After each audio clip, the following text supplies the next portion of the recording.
We're kicking off a Wednesday on Radio Row here on Claibs Online, and look who we have with us. It's the H-Man, Howard Balzer. What's up, H? Hey, doing good, man. Doing good. Always good to see you each year at this time and see all the multitudes here, which shouldn't be called Radio Row anymore. It should just be called Media Space or something like that. I don't know, because there's numerous rows. And it's certainly not only radio. Howard, I would think there might be a handful of people that have been to more Super Bowls at this point than you. And that might be generous to say a handful. It's funny. Someone was asking me that yesterday. And I said, man, that's a good question. I don't know if anybody has a record of it, of how many Super Bowls and, where it is. Up until a couple of years, there were a few people who had been to every single one. Yeah. Which certainly I can't make that claim. And I don't think any of those guys are around anymore. So, this is number 43. Jeez. So, and that doesn't include the pandemic year, which I did not attend. But, I can't imagine there's too many that have many more years than that. My first one was the 1980 season.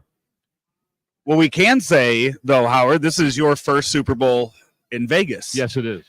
Well, yeah, exactly. Now, I guess when I lived here, let me see how many. There was 2 Super Bowls that I attended. I don't remember where they were in the years I lived here 30 years ago, and so I hadn't been in Las Vegas for a Super Bowl Sunday until this year. So this is quite a sea change. You used to live here. Yes. You've worked here in radio, so.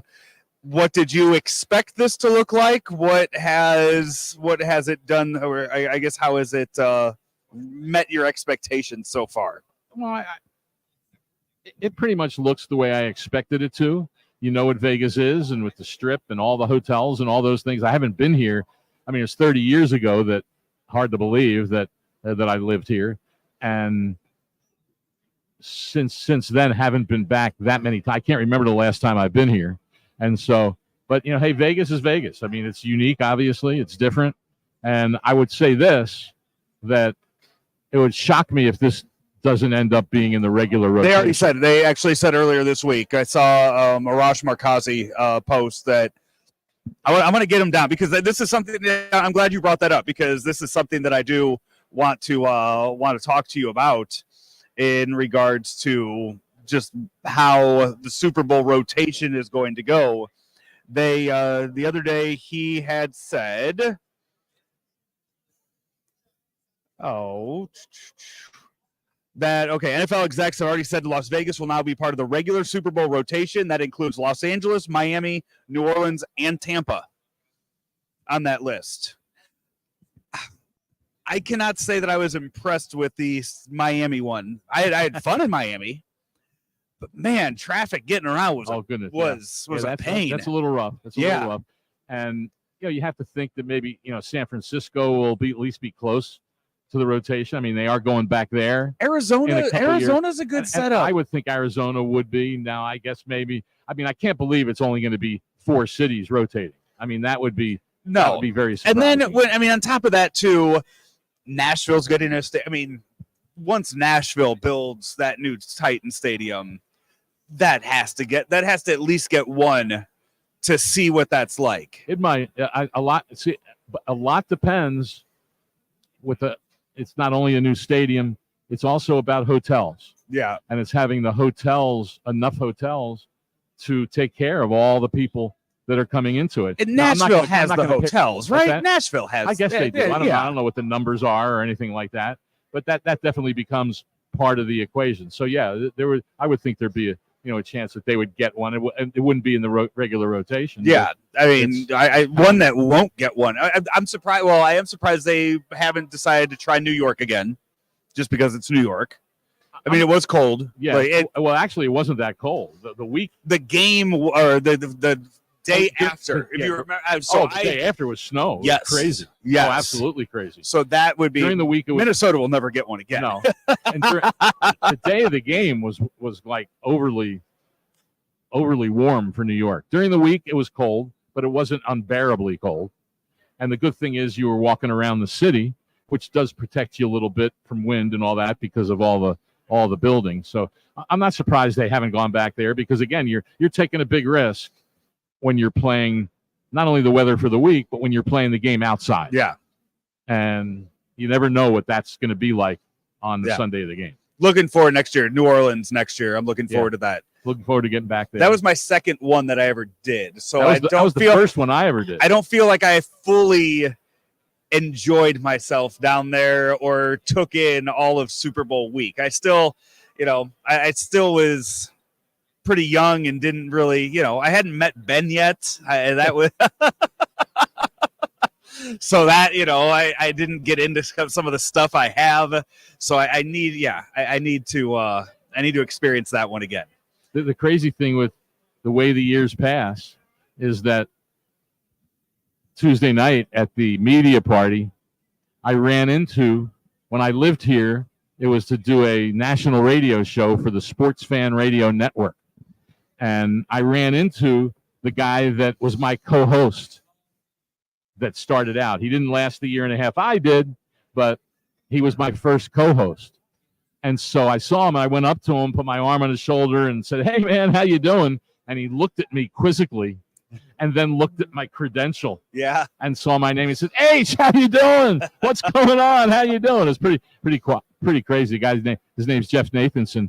But the crazy story about it, Joe, is that he gave me the H moniker, and was the one who started calling me H after we had Charlie Spoonhauer on as a guest on our show. The Billikens that year in January of '94 were 11-0.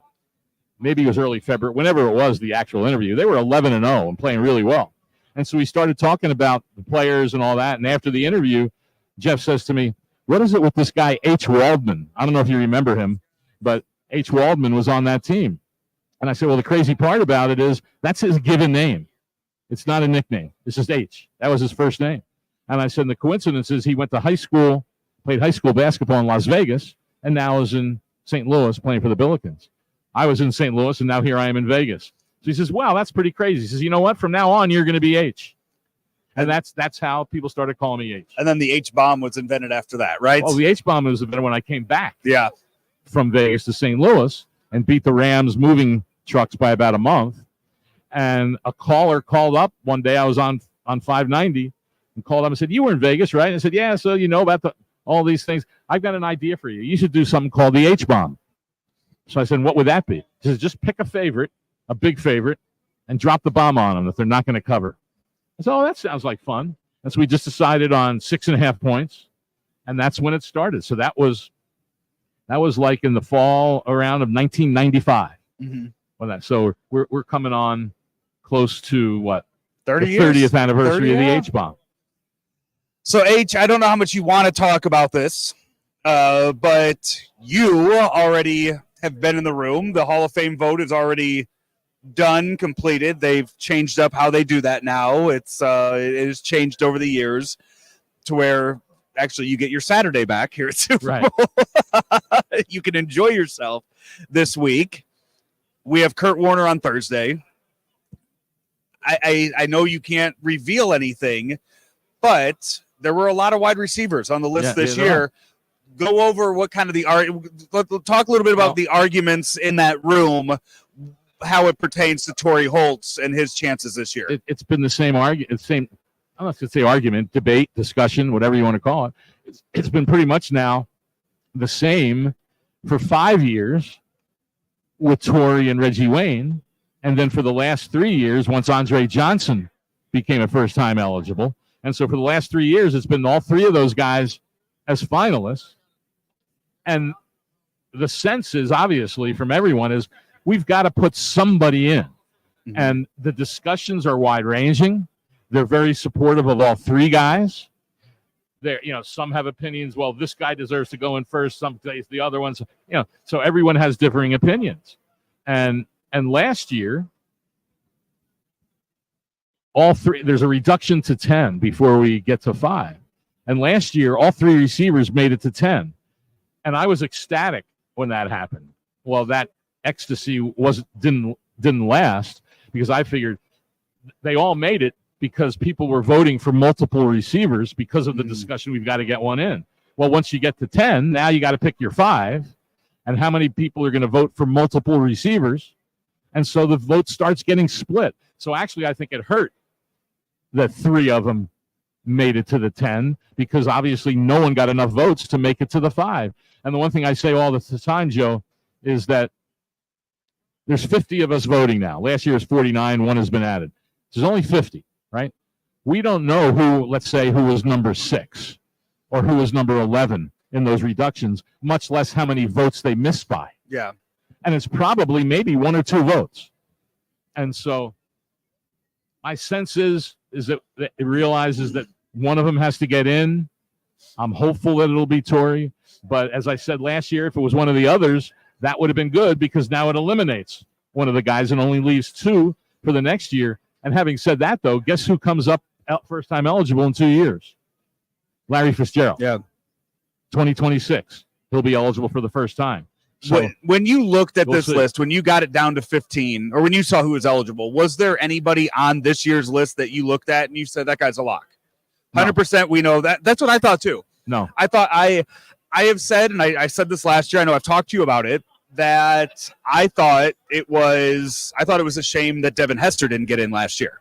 I felt Devin Hester should have gotten in the first year, and hopefully Thursday night he gets in this year because I don't think we have ever seen as good of a return man, and I don't think we ever will see another great return man. I mean, you can obviously make the case that of all the positions, I mean, Devin Hester, he changed the stands game. above, stands above most everyone, and you're not debating between him and 2 other returners or things like that. Yeah. But on the other hand, there are those who have in their mind, well, do we put in a guy like that who, as much as he affects the game, he affects it for those plays that he's on the field when all these other guys are on a lot more. And so, but he's going to get in, and I think what it'll happen one year, whatever year it is that it'll be, hey, you know what? We know he's going to get in. This is the year to vote for him and just get him in so we don't have to talk about him anymore. And that's when you look at a list like this year, that's kind of one of those lists where it's, okay, this is a better chance for him. And that's the thing, too. Well, Tory has competition. Tory has Tory has Reggie Wayne, Andre Johnson. As you mentioned, he's going to have Larry Fitzgerald coming up. And hopefully he won't have him. Right. But somebody, Devin Hester will never. There is nobody coming through that you could compare to Devin Hester. No, exactly right. And there's about to be a lot of quarterbacks coming through that list. Eli Manning's coming up, and then Phillip Rivers, and Drew Brees, and obviously Brady. That's obviously a slam dunk. But you're right in the effect that when there's only 2 first-time eligible guys made it to the 15. There's been times when there's been 3 or more. And what obviously happens just by the sheer numbers of it is that if you get 2 first-timers elected or 3 first-timers, then what does that do? That just keeps out a lot of these other guys who've been waiting. So when you have a year where there's none, which doesn't happen very, very rarely, or you only have 1, then you've got 4 spots for these other guys who have been waiting. And that's what gets tough about it. And the thing that's hurt Tory that I've said many times is that his career was cut short by injury. And had he played another 2 or 3 seasons, 2 things would have happened. He would have added to his numbers, and then his overall total numbers would have been right there with Reggie Wayne and Andre Johnson. Yeah. And he would have separated himself from his teammates, Isaac Bruce and Orlando Pace and Kurt Warner, and all 4 of those guys became eligible at the same time in the same year. And so that delayed his entrance into the final 15. So whereas Reggie Wayne, is interesting, became a finalist 4 years after Marvin Harrison was elected. Mm-hmm. So there was a separation there. And Reggie Wayne was a finalist in his first year of eligibility. He's been a finalist every year of his eligibility. Tory's been a semifinalist every year of his eligibility, but a finalist only 5 times. This is his 10th year already. He's halfway through the modern, the 20 years that modern day players have to be elected before going into the seniors group. Yeah. So that's pretty compelling to me in terms of, and I've argued, Joe, hey, you have 3 guys that are close. You have 3 guys that are all deserving. Pick the guy who's waited the longest. Mm-hmm. And some people probably agree with that. And some people say, well, no, I'm going to vote for the guy I think was better. And that's how 50 people vote. and I can't control what 49 other people do, obviously. Howard, I've known you for a long time, and I can honestly say I can't get a read on you one way or the other about it. I'm looking for a tell as far as what's going to be announced Thursday night with Tori, and I can't get one way or the other. And for you having only done this for the different way just the recent years, kudos to you for that. That's pretty impressive. Do you like holding on to it? Do you like sitting on it? No, not necessarily. That's why I like. Does Bernie know? Huh? Does Bernie know? I don't think so. I was on with him the other day, and we talked about it. Not that Bernie. My Bernie. I thought you meant our broadcast buddy. I remember the segment we used to do on the radio that Jeff Vernetti did at one time. He said, "Which Bernie is it?" And we did a thing with Bernie Nicholas and my wife Bernie. Yeah, she knows. Okay, she knows. I shouldn't say that publicly, actually, because then they'll get mad at me. But she's not telling anybody. It's fine. It's a secret that she has to keep for 24 more hours, just right. like you. But I'm glad when it happened. So then we know. I remember a couple years ago. Was it did Tony Baselli go in last year or the year before? I forget already. But when Tony Baselli went in, he was here around the Super Bowl because he was part of the radio broadcast. And I interviewed him for this radio network, Sports Map, that I do some stuff with. I interviewed him for that, and it was before it was announced. So he had to talk around it. Oh, it was pretty interesting having two guys who knew that he was getting in. Yeah, but we couldn't talk about it. All right, H. Well, I'm sure we'll talk to. I know I'll talk to you one way or the other, but hopefully, good news to talk about come Friday morning. Hopefully, and if you want to talk. I know we already did this. If you want to talk a little bit Friday, then, we can do that. I can, talk about, how it went. One thing I did, it was 4 years ago in our last in-person meeting in Miami for the Hall of Fame that Isaac Bruce was elected and Tori was a finalist for the first time, which surprised me because I thought he wouldn't become a finalist until Isaac had been elected. Yeah. And I didn't find out about it till like 2 or 3 weeks before the meeting. And so I'd been preparing for a while on what can I do to say differently about Isaac? What can I do differently in my presentation? So I'm concentrating on him. And now all of a sudden I've got not a lot of time to put together something for Tori and argue him just the way I argue Isaac. Yeah. Right. And after my presentation for Tori was done, which was before the other receivers, the first question I was asked was, who do you think is better between those two guys? I said, well, that's unfair to ask me, right? But what I said was I thought was pretty good. I said, well, this committee has essentially decided that by having made Isaac a finalist for several years and Tori isn't. While I think they both should have been, we understand how it goes sometimes. Well, then the whole discussion on Tori Hall's presentation was people talking about Isaac Bruce. And afterwards, David Baker, who was the president at the time of the Hall of Fame, said, at the end of every presentation, he thanks. It's when the whole discussion is done. They thank the presenter. He says, and we thank Howard Balzer for his presentation of Isaac Bruce. And then when we had a break after the next player, someone came up to me and said, I think that was the first time that a presentation was done for one player and it got another player in. Well, what I did this year was I hearkened back to that. I said, what can I do differently? And I said, I reminded everybody what I was asked. And I said, but I'm here to tell you today, and I've said it before, but I concentrated on it because I got people to say it. Tori was every bit the receiver that Isaac Bruce was. And I had people telling me that, Ty Law said, well, to me, they were 1A and 1B. And I'm not going to say who's A or 1B. And they say either one is A or B. Yeah. And that's what a lot of people said. So that was at least the opening of my presentation. And hopefully it tipped the scales. Radio Row coverage brought to you all week long here on Claibs Online by Mungenast St. Louis Acura, Western Illinois University, Graybar, Mungenast Burkhardt, Alton Toyota, Glory Pro Wrestling, Inskip Law, the Painting and Decorating Foundation, and Trice Consulting. And also our friends over at Bootleggin Tavern. They have their Super Bowl platter on Sunday. Smoked buffalo chicken dip, Little Smokies, ground brisket, meatballs, along with their $30 bucket and wing deal. Come get it and cheer on the Chiefs out there at a Kansas City barbecue barbecue place at Bootleggin Tavern. Brenton will be out there wearing his Patrick Mahomes face T-shirt and cheering on his Chiefs all day on Sunday. Thank you to Howard Balzer for stopping by. H, thank you as always. Always a pleasure, man. Take care. Let me get this straight. Graybar is a distributor? Yep. For more than 150 years, we supported electrical and datacom projects all over the country. So you can get me products wherever and whenever I need them? Yep. Thanks to our expansive national logistics network. For any industry? Yep. From construction sites and industrial plants to schools, hospitals, and just about everything in between. So you could say Graybar is much more than a distributor? Yep, you could say that. They really do it all. Yep. When you need a hand powering, connecting, or maintaining your operations, join the thousands of professionals who rely on Graybar to help keep them up and running. Yep, Graybar does that.